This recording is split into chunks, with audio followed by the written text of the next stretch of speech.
13절부터 17절. 마가복음 2장 13절부터 17절까지 말씀.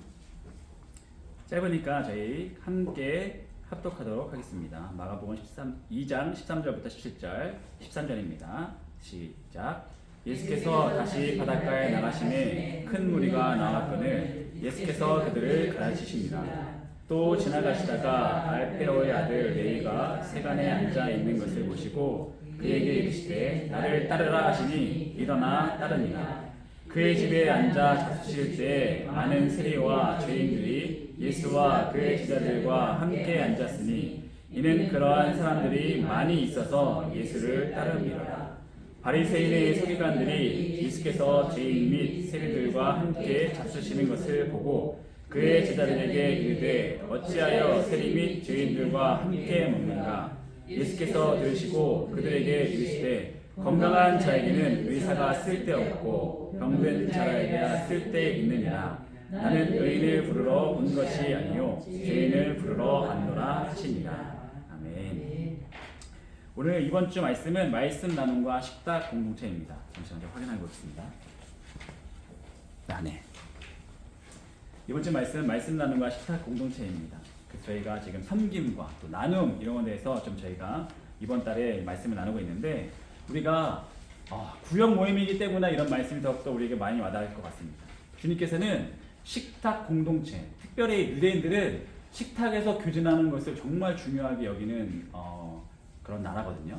그래서 왜냐하면 식탁에서 나누는 것이 가장 가까운 사람들만이 나눌 수 있기 때문에 함께 앉아서 먹는 것 정말 중요하게 생각합니다. 그래서 지금도 유대인들은 보통 가정에서 이제 교육을 많이 이루어지잖아요. 특별히 어머니를 통해서 교육이 이루어지는 것이 정말 중요한 공동체인데, 그래서 식탁에서 나누는 것을 정말 교육이 정말 중요하기 때문에 누구랑 밥 먹는가 정말 중요하거든요. 그래서 근데 여기서 보시면 주님은 식탁 공동체는 주님의 말씀 공동체입니다 라고 첫 번째 시작하고 있습니다. 왜 그렇습니까? 주님의 말씀 공동체입니다. 식탁 공동체는 중요한 말씀의 공동체인데 식탁 가운데 말씀이 전해지는 그 공간이 주님의 임재 공간이라고 여겼기 때문입니다. 주님의 임재. 그리고 말씀이 중요한 이유는 주님의 임재, 말씀 그 자체가 예수님이기 때문에, 말씀이 자체가 예수님이기 때문에 예수님이 임재하는 그 장소다라고 생각하기 때문에 너무나 중요하게 생각했다라는 것입니다. 그래서 주님의 식탁 공동체에서 가장 중요한 것은 예수님의 자신과 하나님의 말씀이다라고 오늘 구역 예배 말씀에서 전하고 있습니다. 그래서 예수님 자체가 말씀 자체이기 때문에 예수님이 임하는 말씀 공동체, 주님이 임재하는 그 자리에 최고의 메뉴는 주님의 말씀이라고 생각할 수 있겠죠. 그리고 주님의 말씀이 최고의 메뉴이면서 주님의 임재가 거하는 장소는 최고의 식탁이다라고 유대인들은 생각했을 것입니다.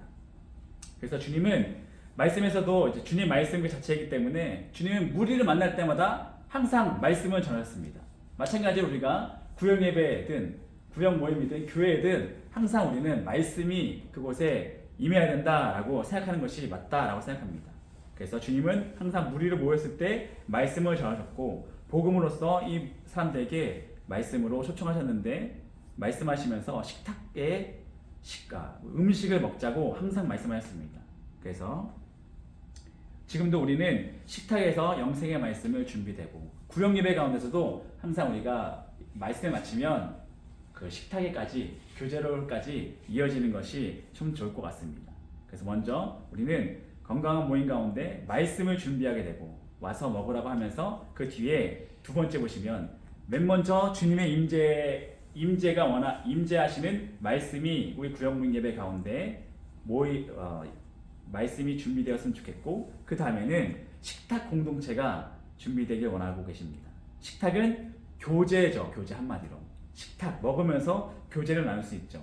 주님께서는 정말 중요한 사역 가운데 식탁 공동체 사역이 주님께서 너무나 중요하게 여기셨습니다. 왠지 뒤에 보시면 나오겠지만 오늘 본문에서 그 식탁 공동체 그 내용이 나오거든요. 예수님께서 제자들과 식사를 하시면서 교제를 나누시는데 그 자리에 오늘 본문 보시면 제자들뿐만 아니라 누가 있었냐면 죄인들과 세리가 함께 있는 것입니다. 죄인들과 세리. 죄인과 세리를 함께 교제하는 것을 원하셨던 것이죠. 근데요, 오늘 말씀 보시면 죄인과 세리까지 포함한다는 것은 유대인들은 항상 나와 어울릴 법한 사람들만 모여서 함께 식사할 수 있거든요. 가족 외에는 내가 어울릴 수 있는 확실한 사람들하고만 식사를 나누는 것입니다. 그래서 율법에 어긋났다라는 사람들과 식사한다는 것은 감히 상상할 수가 없는 것이죠. 근데 예수님께서는 제자들과 세리들, 우리가 유대인들 생각하기에는 절대로 가까이 하지 하면 안 되는 사람들하고 식사를 나누는 것입니다. 그래서 유대인들은 왜 그들과 식사하십니까? 라고 하면서 강하게 책망하는 부분도 나오는데, 유대인들은 자신이 기준하에 정결한 사람들만 식사를 하는데, 예수님은 죄인과 세리와 함께 식사했다라는 것은 뭘 뜻할까요? 죄인과 세리까지 포함했다라는 것은 모든 사람을 식탁으로 초대했다는 것입니다. 하물며 죄인까지 세리까지 함께 먹었다는 것은 누구든 나와 함께 먹어도 된다는 것이죠. 마찬가지로 우리가 구역예배 가운데 누구든 초청할 수 있다고 생각합니다. 담임 목사님께서 언제 저에게도 말씀해 주셨는데, 구역예배 드릴 때 좌석이 있다고 한다면 한 자리를 더 만들었으면 좋겠다라고 말씀하시는 거예요. 왜 그랬을까요? 이 한 자리는 주님의 자리이며 모든 사람이 올 수 있는 자리다라고 말씀하셨습니다. 누구든 초청해서 그 자리를 채우길 원합니다. 그러면 한 자리 채웠으면 또 한 자리 또 비워야 되겠죠. 또 채워주면 또 한 자리 채워주겠죠. 네, 그럴 날이 꼭 왔으면 좋겠습니다. 모든 사람이 누구든 와도 됩니다. 구역예배 가운데 우리들만 예배드리는 것이 아니라 누구든 와서 구역예배를 초청하셔서, 지금 어떤 구역 같은 경우에는 주일 예배를 나오지 못하는 분이지만 구역 예배는 참석하고 있다라는 거를 제가 듣긴 했었거든요. 그런부터 시작했으면 좋겠습니다. 그래서 나는 아직은 교회 못 갈 것 같아 라고 한다면 일단은 식탁 공동체로, 구역 예배 공동체로 일단 한번 우리 많이 안 모이니까 한번 와봐 라고 해서 먼저 친교 나누시고 교제 나누시고 난 다음에 그 다음에 다시 나중에 이제 기회가 됐을 때 부활절이든 저희 추수감사절이든 그 시기 때 이제 좀 같이 요번 기회에 한번 같이 우리가 이제 친해졌으니까 한번 이제 나갔으면 좋겠다라고 건면했으면 좋을 것 같습니다. 생각에 대해서 한번 말씀드렸습니다. 그래서 건강한 주님의 제자와 건강한 주님의 교회는 바리새인의 모습과 같은 교제를 버리고, 바리새인 같은 교제는 무엇입니까? 우리만 여기에 참석할 수 있어 라는 것이죠. 단상 배제하고 그런 것이 아니라 모든 사람을 포용할 수 있는 공동체가 우리 구역 모임이 되었으면 좋겠다라는 것입니다. 마지막으로 왜 예수님께서 모든 사람을 식탁으로 초대하셨는지 이 세 번째 나오는데, 주님의 식탁 공동체는 주님의 구원 공동체이기 때문이다라는 것입니다. 바리새인들은 자기들이 원하는 사람만 철저히 배제해서 우리와 어울릴 수 있을 만한 사람만 교제할 수 있었습니다. 그래서 예수님께서 세리와 죄인들과 밥 먹는 거 보면 이해가 안 되는 거죠. 어떻게 세리와 죄인들, 저 사람들은 유대인의 사회에 절대로 들어오면 안 되는 사람인데 어떻게 저 사람과 밥 먹을 수 있습니까? 라고 주님을 책망했습니다. 그런데요, 오늘 말씀에서 주님께서는요, 마태복음 1장 21절에 예수님께서 책망하는 것에 되게 반발하십니다. 왜 반발하셨을까요? 강하게 바리새인들을 책망하시죠. 책망하신 이유는 주님께서 이 땅에 오신 이유를 바리새인들이 맞기 때문입니다. 주님께서 이 땅에 오신 이유가 있는데, 마태복음 1장 21절 보시면, 마태복음은 제가 읽어드릴게요. 마태복음 1장 21절. 자, 우리가 이제 성탄 중에 가장 많이 읽은 말씀일 수도 있는데, 마태복음 1장 21절 보시면, 아들을 낳으리니 이름을 예수라 하라. 이는 그가 자기 백성을 그들의 죄에서 구원할 자이십니다. 예수님께서 이 땅에 오신 이유가 죄인을 구원하시기 위해서 이 땅에 오셨다고 말씀하고 계시죠. 그리고 또 오늘 말씀에서 보시면 마가복음, 우리가 읽은 말씀 마가복음 2장 17절 2장 17절 함께 2장 17절 혹시 함께 읽을 수 있을까요? 2장 17절 함께 읽도록 하겠습니다. 시작. 예수께서 들으시고 그들에게 이르시되 건강한 자에게는 의사가 쓸데없고 병든 자에게야 쓸데있느니라. 나는 의인을 부르러 온 것이 아니요 죄인을 부르러 왔느니라. 예수님께서 식탁 가운데 죄인을 초청한 이유가 반드시 나와 있죠, 그죠? 왜냐하면 예수님께서 이 땅에 오신 이유가 이 땅의 모든 백성들을 구원하기 위해서, 특별히 의인은 예수님이 필요 없는 거예요. 그러니까 그죠? 죄인들에게 필요로 해서 예수님께서 이 땅 가운데 오신 이유가 있는데 바리새인들 잠깐만 예수님 왜 그러십니까? 가지 마십시오. 막는 거죠. 예수님의 사명을 바리새인들이 지금 막고 있는 것입니다. 예수님께서는 식탁 가운데 죄인들을 무조건 초청해야 됩니다. 그죠? 그래서 주님의 식탁 교제의 이유는 치유와 회복과 구원이었습니다.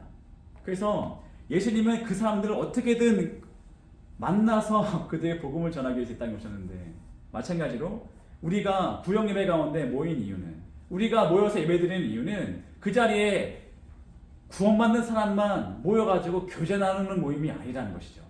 근데 우리는 일단은 모여서 우리 돌봄도 필요하고, 우리 아픔 가운데, 우리는 세상 가운데 아프기 때문에 돌본 거 맞습니다. 이 땅 가운데 우리가 치유와 회복과 구원이 우리 구역예배 공동체의 이유인 것은 너무 맞습니다. 그러나 우리 가운데 섬김과 우리 가운데 사랑만 있는 것이 아니라, 우리는 구역 모임은 열려 있는 모임이 되어야 되는 것이 맞는 것 같습니다. 주님께서 모든 사람을 초청했듯이 우리는 그 구역 예배 가운데, 우리 구역원뿐 아니라 거기가 이제 사람들이 열려 있어서 모든 사람을 포용할 수 있는, 아직은 안 될 수 있지만 앞으로는 모든 사람을 포용할 수 있는, 그래서 누구나 열려 있어서 함께 뭐 하는 거예요? 그러면 이제 오시라고 오세요. 우리 구역 모임은 열려 있습니다. 그래서 함께 교제 나누고 함께 나누면서 우리 구역원들에게 교제 나누면서 그 공간 안에 많은 사람들을 이제 우리가 포용할 수 있는 그런 공동체가 되었으면 좋겠습니다. 주님께서 이 땅에 오신 이유는 섬김이었습니다. 희생이고, 그리고 회복과 구원과 치유였습니다. 마찬가지로 우리가 교제 나누면서 구역원분들과 그 가운데 말씀을 나누는 가운데, 말씀이 예수 그리스도이기 때문에 주님께서 임재하실 것이고, 주님께서 그 가운데 우리 구역 모임 가운데 원하신 것이 있겠죠. 주님께서 이 땅 오신 목적과 우리가 함께 걸어갈 수 있는 우리 공동체가 되길 바라실 것입니다. 그래서 복음의 초청 가운데는 주님께서 반드시 그곳에 임하실 것이고, 식탁 공동체 가운데, 말씀이 함께 하시는 식탁 공동체 가운데서는, 여러분들 구역 예배 가운데서는 주님께서 함께 임재하여 주셔서 함께 거하시는 모든 분들의 치유와 회복과 구원의 역사가 여러분들 구역 예배 가운데 계속되기를. 그래서 진정한 구원은 먼저 주님이 주시는 영적인 말씀의 양식을 먹을 것이고, 그 공동체 안에서 그 가운데 이어지는 식탁 교제 가운데 치유와 회복의 역사가, 교제의 역사가 우리 구역 예배 가운데 계속되기를 주님의 이름으로 축원드립니다. 기도하시겠습니다. 할렐루야 하시기 찬양과 영광을 돌립니다. 오늘도 우리가 주님께서 원하시는 말씀의 나눔과 식탁 공동체가 우리 구역 예배가 되길 소망합니다.